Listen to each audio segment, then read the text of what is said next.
Taking a look at pages 33 and 34 for math, the big thing that I want you to kind of learn with these is we're trying to get kids not necessarily to memorize facts, but to very quickly be able to complete facts using basic information.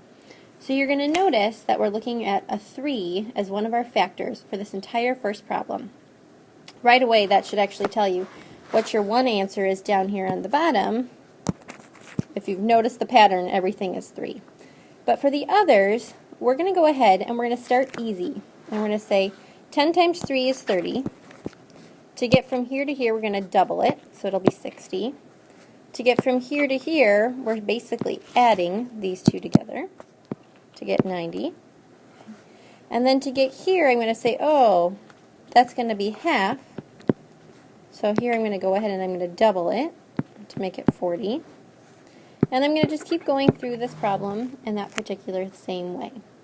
As you get to the ones that are a little bit more complicated, like 10,000 times 3, one of the things that we've talked about is that the 3 is still multiplied times 1, and then it's times 10,000. So those zeros magically appear.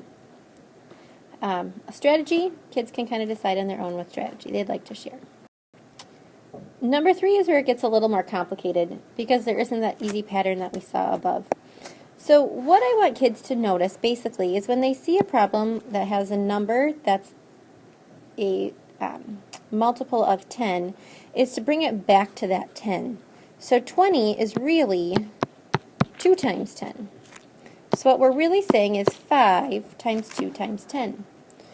So using our associative property, we can go ahead and instead look at this and say, what's 5 times 2? 10, now times 10. 10 times 10, 100. Okay. Further on, same kind of thing applies. We're going to take that 50 and we're going to turn it into 5 times 10. And we're going to say, if I multiply this, 5 times 5, 25 times 10.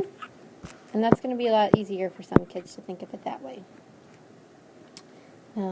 Rest of the page, kind of the same thing. If I look at the very last one, 800 times 5, I'm going to break it out in 8 times 100. And I'm going to say 5 times 8 times 100. Instead, I'm going to look at that 8 times 5, which is 40, times that by 100. And I'm going to get 4,000. Number 4 gets a little bit more complicated, as what they're really asking is for kids to do division, but we haven't really spent much time on that yet. If I were to go ahead and actually write it as a problem, I would write it as 240 divided by 12. That's going to be a little overwhelming for some kids, so my suggestion is we always talk about the easiest number that we can multiply by is 10. So if I break this up and I say I put a 10 right here, and I say what is 12 times 10, I'm going to say 120. Now, the ideal thing would be for them to say, oh, 120 is half of 240. I know that I can just double that and put another 120 over here, and lo and behold, you add it together, and you get 240. So what is the length of the side labeled x? 20. And last one's on the page. Let's take a look. The length is 10. The width is 5. Which equation represents how to find the area? Hopefully that word area right there was already going to tell them that they need to multiply. Otherwise, if they draw a picture, that'll definitely help as well. The ratio table, it's getting a little trickier as we're now multiplying by 31s. So to get from here to here, we're just doubling. To get from here to here, we're multiplying by 10. And their goal is to have kids go ahead and start making connections rather than re-multiplying everything. So as we go for efficiency, how quickly can we do it? Well, here I have 31. Let me point to that for you. 31, then I have 62.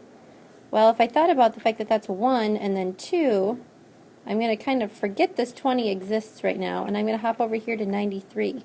Hopefully my brain should just be able to tell me, wow, it makes sense that this next one right here would be 3. Well, same thing applies. If I'm going here I'm just multiplying by 10. 930. This 10 right here is really 10 times 31. So I know it's 310. To go from here to here, I need to do half of that. So half of 300.